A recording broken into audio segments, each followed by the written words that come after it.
ఎస్తేరు గ్రంథము 8వ అధ్యాయము. ఆ దినమున రాజైన అహష్వేరోషు యూదులకు శత్రువైన హామాను ఇంటిని రాణి అయిన ఎస్తేరునకిచ్చెను. ఎస్తేరు మొర్దెకై తనకు ఏమి కావలెనో రాజునకు తెలియచేసిన మీదట అతడు రాజు సన్నిధికి రాగా, రాజు హామాను చేతిలో నుండి తీసుకొనిన తన ఉంగరమును మొర్దెకైకి ఇచ్చెను. ఎస్తేరు మొర్దెకైని హామాను ఇంటి మీద అధికారిగా ఉంచెను.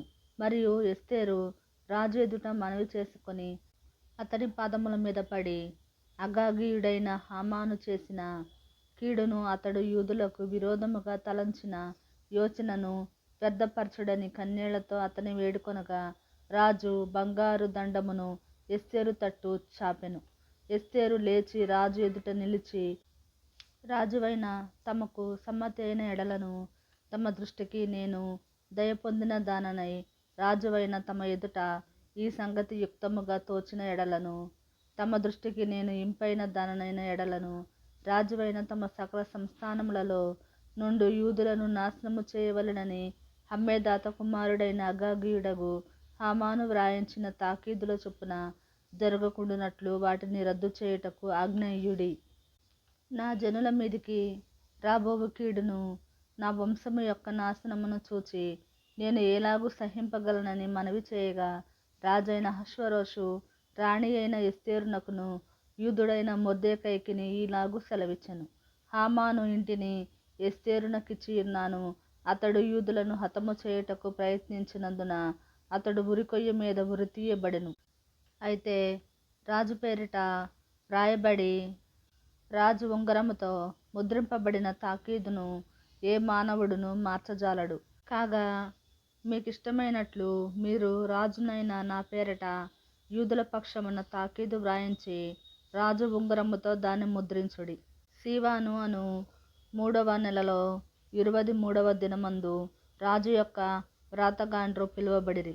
మొర్దెకై ఆజ్ఞాపించిన ప్రకారమంతయు యూదులకును హిందూ దేశము మొదలుకొని కూషు దేశము వరకు వ్యాపించియున్న 127 సంస్థానములలోనున్న అధిపతులకును అధికారులకును ఆయా సంస్థానములకును దాని దాని వ్రాతను బట్టియు దాని దాని భాషను బట్టియు తాకీదులు వ్రాయబడెను.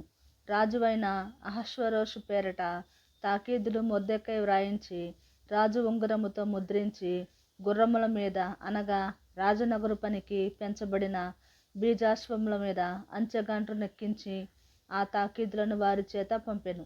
రాజైన అహష్వేరోషు యొక్క సంస్థానములన్నింటిలో ఒక్క దినమందే అనగా అదారు అను 12వ నెల 13వ దినమందే ప్రతి పట్టణమునందుండు యూదులు కూడుకొని తమ ప్రాణములు కాపాడుకొనుటకు ఆయా ప్రదేశములలో నుండి తమకు విరోధులగు జనుల సైనికులందరినీ, శిశువులను స్త్రీలను కూడా సంహరించి హతము చేసి నిర్మూలపరచి వారి వస్తువులను కొల్లపెట్టుటకు రాజు యూదులకు సెలవిచ్చినని దాని యందు వ్రాయబడెను. మరియు ఈ తాకీదుకు ప్రతులు వ్రాయించి ఆయా సంస్థానములలోని జనులందరికీ పంపించవలెననియు, యూదులు తమ శత్రువుల మీద పగ తీర్చుకొనుటకు ఒకానొక దినమందు సిద్ధముగా ఉండవలెననియు ఆజ్ఞ ఇయ్యబడెను.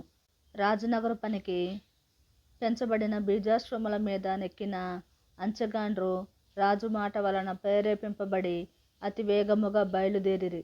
ఆ తాకీదు షూషను కోటలో ఇయ్యబడెను. అప్పుడు మొర్దెకై ఊదా వర్ణమును తెలుపు వర్ణమును గల రాజవస్త్రమును, బంగారపు పెద్ద కిరీటమును, అవిసెనారతో చేయబడిన ధూమ్రవర్ణము గల వస్త్రములను ధరించుకొనిన వాడై రాజు సమ్ముఖము నుండి బయలుదేరెను. అందునిమిత్తము షూషను పట్టణము ఆనందించి సంతోషముందెను. మరియు యూదులకు క్షేమమును ఆనందమును సంతుష్టియు ఘనతయు కలిగెను. రాజు చేసిన తీర్మానమును అతని చట్టమును వచ్చిన ప్రతి సంస్థానమందును ప్రతి పట్టణమందును యూదులకు ఆనందమును సంతోషమును కలిగెను. అది శుభదినమని విందు చేసుకొనిరి.